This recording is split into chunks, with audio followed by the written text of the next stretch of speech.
Hey everyone, it's Tuesday, March 20th. My name is Adnan Raja. Welcome to Global Beat, the radio show of the students of the Institute on Globalization and the Human Condition at McMaster University. Our topic today is the Greek financial crisis. 2 weeks ago, the EU approved the largest bailout for a sovereign nation, the second for the country since the crisis began in 2009, which will inevitably lead to more austerity measures. On the Around the Globe segment, we'll have Raj Paleja interviewing Joanna Tsoni, a resident of Athens. On the Looking Local segment, we have Sean Pittman interviewing an actor in the local Hamilton community, having immigrated from Greece, giving us an insight into the lived experience of the crisis in Greece.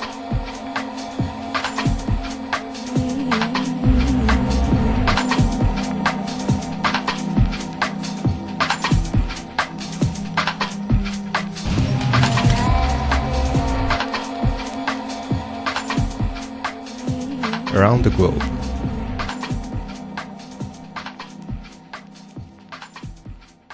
Welcome, Joanna. Thank you for being on our show. Thank you as well. So can you tell us a bit about yourself? I'm 29 years old and I come from Athens, Greece. My first degree was in political science and public administration from the University of Athens, and I recently graduated from the University of Amsterdam. I did my master's in urban studies, and after finishing my degree I returned to Athens because I thought that in times like these it would be really necessary for young people to come back to Greece instead of leaving the country and trying to do the best that we possibly could to help the country have a new start.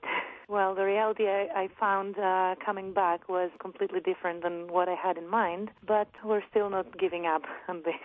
So when and how did you start to notice the crisis? Basically, I was in Amsterdam when the first signs of the crisis started showing up here. I could only follow those things through online media and the news I was getting from family and friends. But it all started around 2008 and 2009 when one political party during the pre-election times was talking about raising salaries and public expenses, and the other political party said that there is still money to spend and started promising raises and things like that, which showed that there was a great political discrepancy and something going on behind what was readily observable to the people. So anyway, already the country was in descending into recession, and slowly the people started feeling the first effect of this, and they started trying to save, cutting down their expenses, and thinking about the entire situation more and more.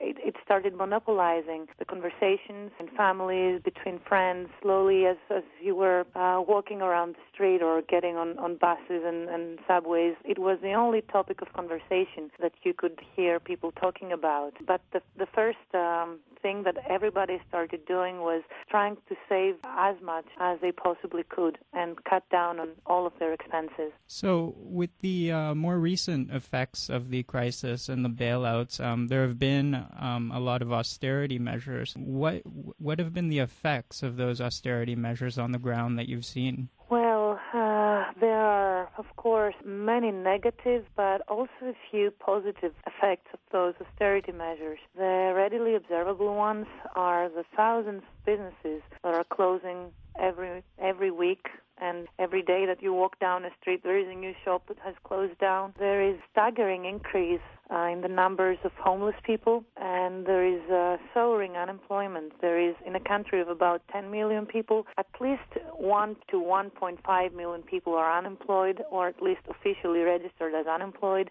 Already between my immediate circle of friends, there are people that we would never, ever imagine that they would find themselves without a job, and today, indeed, it is like that. There is an increase in soup kitchens that are taking place in almost every municipality of the city of Athens. There are soup kitchens in the central squares every week. Another effect of the austerity measures on the ground is also the fact that the schools at the beginning of the school year couldn't start as they normally would. They couldn't deliver the books to the students, so they had to start the school year with photocopies. But also there are positive effects in society, because what we can start observing right now are some healthy societal defenses that are expressed under such circumstances of austerity and general crisis, such as there are many grassroots organizations that start springing up. There is a lot of volunteer work, increase in donations, especially in kind like clothes and food, from ordinary people, despite the fact that they're also hit by austerity. They just give whatever they can to their fellow people. There is more organization of the people at the level of neighborhoods, and a lot of activities such as interventions in public services that threaten, like electricity services, that threaten to cut electricity to households that do not pay the extra taxes that are inserted into the basic electricity bills. And if you don't pay those austerity measure taxes, they threaten to cut your electricity at home. So there are people that take over those services. Sometimes ordinary citizens, other times there are people that work in those public services. And also there are certain movements that aim to, let's say, bypass the intermediaries between agricultural producers and the market. So there are many farmers that start delivering their products directly to people, sometimes just by announcing that, let's say, tomorrow we are going to be in this central square offering potatoes or meat or whatever they might be producing at much better prices to people instead of going through the normal channels of delivering them through supermarkets and other intermediaries. So what I could say is that in certain ways, despite the fact that from the outside the projected image of Greece is that of general disintegration, it is the people themselves in their micro-societies that they try to mend those ravaging effects of the crisis on the social fabric. So, of the messages that are being reported in the Greek media in regards to the future, are they delivering a message of hope? What I think is that the media right now is playing a really controversial role. My feeling is that they're basically trying to keep the people and the public opinion under their thumb. In Greece especially, there is a lot of interconnection of interests between politics and those that own the media and the interests behind those media organizations. So the picture that is generally projected is a rather grim one. Every day people are kept in front of their TVs and their radios just waiting for the next horrible news to be announced. So generally it's not an image of hope or any kind of prosperity that they're trying to transmit. But there are some alternative sources of information. There are actually websites springing up that like goodnews.gr and certain shows on TV that they're trying to, amidst this really dark picture that is being painted by ordinary media, to publish certain pieces of news and information that are actually positive, because this is what we're sorely lacking as a society, any sort of hope or, let's say, light in the end of the tunnel, that things are going to get slightly better, or that there are actually things taking place around us that are positive but never reaches us people. For the future of Greece, per se, I do not think that there is any kind of hope projected through the media. So you've been taking part in some of the ongoing protests in Athens. How would you describe the general mood, and has it changed over the course of the crisis? Indeed, the general mood over the course of the crisis during the demonstration has been changing, and right now what you see during those demonstrations is people like you would never expect to see them in a demonstration in the street before. Now we have so many people joining, which are also, their actual number is being purposefully hidden by mainstream media. It's always between 300,000 to 700,000 people.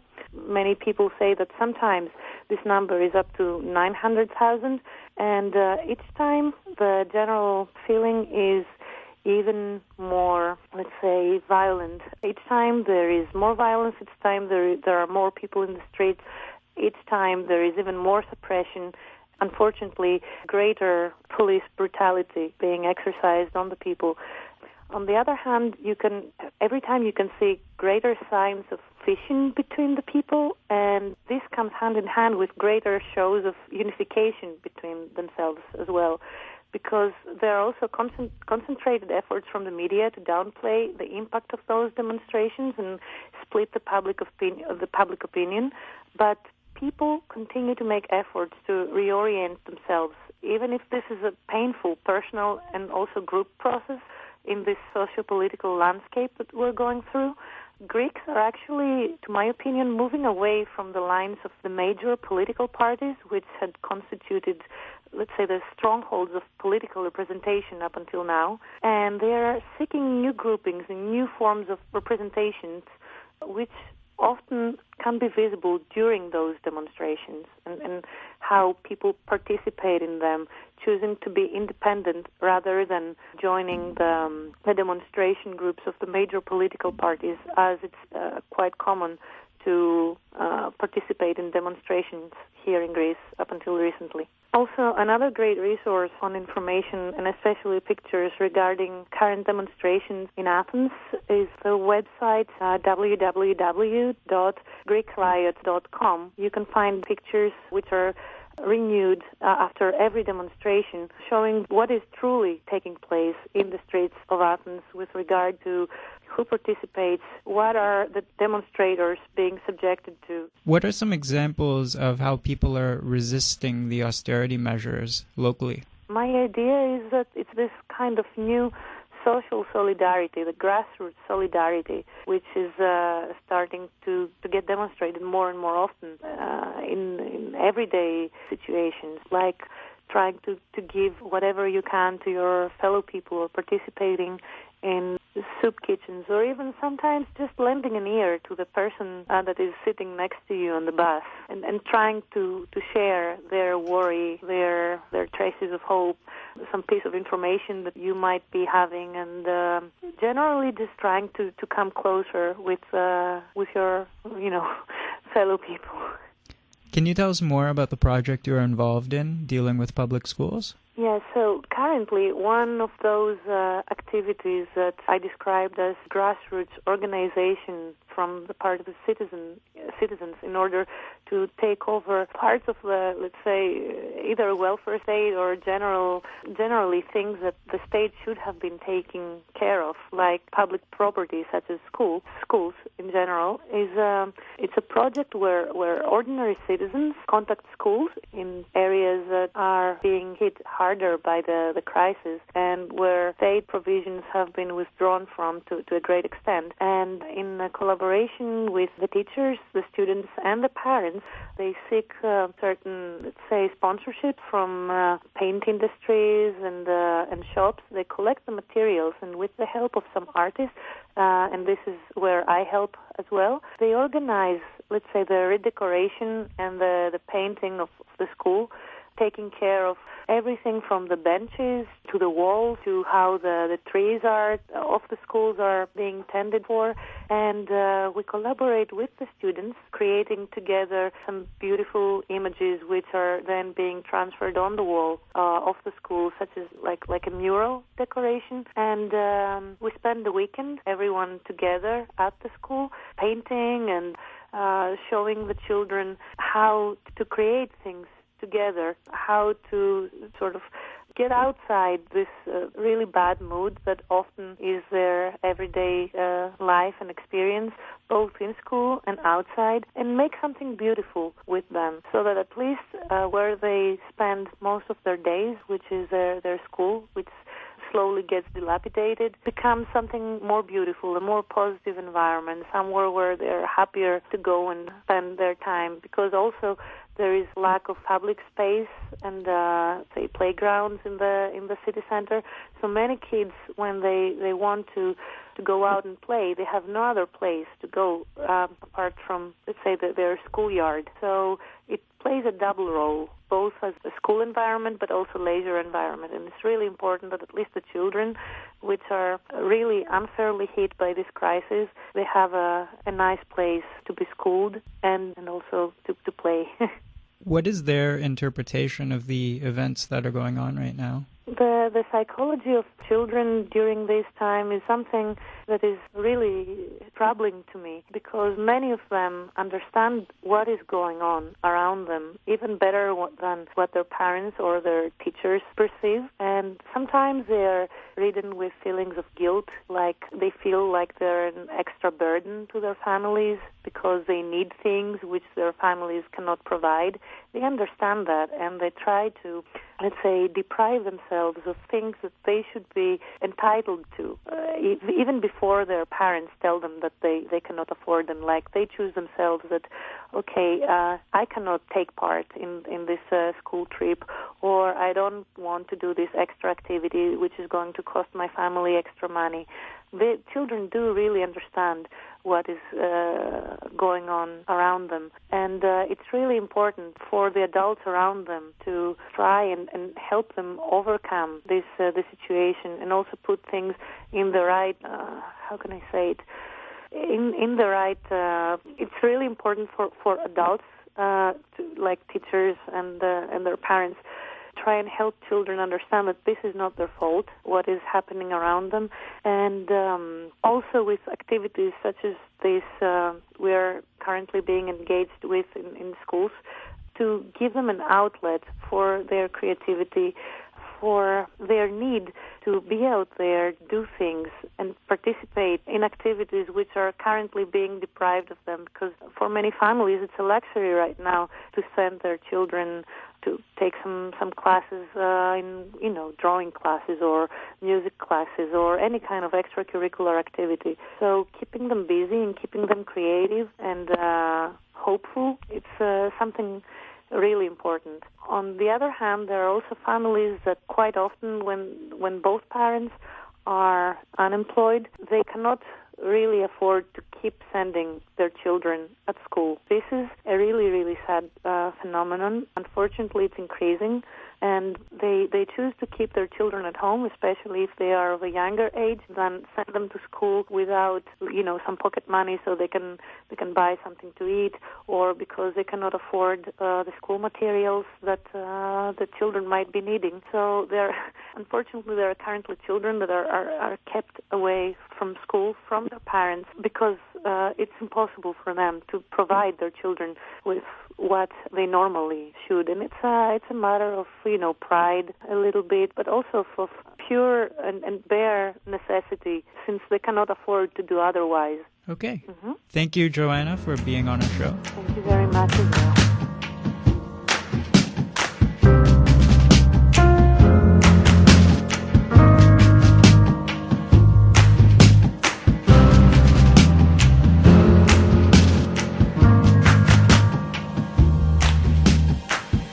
Looking local.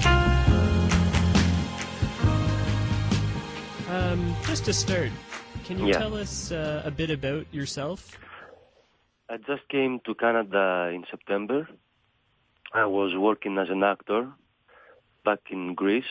I was doing, of course, various jobs because if you're an actor, you have to do some other stuff. Even before the crisis, acting is a very tough profession, I was doing some various jobs, and gradually, near the end, nobody was paying me. I decided to come to Canada because I had the citizenship. My mother was raised here. That's pretty much the short story and how I came here. So I guess what kind of changes did you witness? What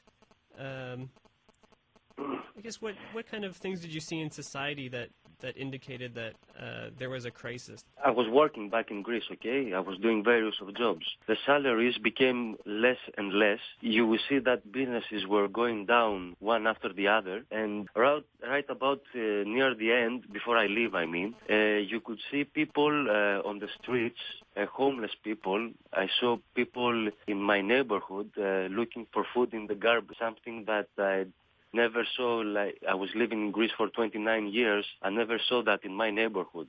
My mother was telling me the other day at the phone that old people are going to the bakeries and they ask for expired bread. That happened in 3 years. In 3 years, gradually we reach that point where you see all these people on the street. It's a very terrible situation, and I don't know how we will get out of that. What motivated your decision to come to Canada? I had the citizenship. That's the most important factor, and the fact that I wanted a better future for my life. I just couldn't do it back in Greece. I'm talking to my friends, and nobody is finding any job. It's just a terrible situation. Now I'm working at a convenience store. I'm taking minimum wage, and I'm just thankful that, I have some money to do just the basic stuff, which now in Greece is you don't have it anymore, even that. How does the political culture of Canadians compare to Greeks? Look, you have two opposites, okay? In Greece, you have people who, let's say the truth, for many years they didn't pay their taxes, many people, and they weren't responsible citizens, okay? And on the other hand, you have Canadians who are very politically correct, according to me, like they're paying their taxes, they are very responsible citizens, and you see that in both cases, government is doing cuts. So something else is wrong. It has something to do with the markets? I don't know. Because we are focusing, especially the media, on different things. We don't look at the information is a very bad thing right now. So the media does often suggest that the Greek people are to blame for wages and large public sector. And how would you respond to these claims? And do you think the media leaves out any important information? This is a very good question, because with whoever I talked here about the situation in Greece, all of them, they respond with the same answer. They are telling me, yes, but Greeks are lazy. Say, wait a moment, how come everybody is saying exactly the same thing? There's a study that it shows, even before the crisis, Greeks were inside the European Union. They were taking smallest salaries, and they were working more hours than anybody inside the EU. So how come you can say, how people know that Greeks are lazy? I don't know how that information has reached to them. I'm not going to lie. There were many people in Greece that took advantage of that corrupted political system. But most people were, hardworking people. They were just trying to survive. And people must know, because at some point I think it will reach here. I mean, in Christmas, for example, I saw the movement of Toronto. You remember? The people who occupied Toronto? Oh, yes, the Occupy. And I saw the coverage in the media.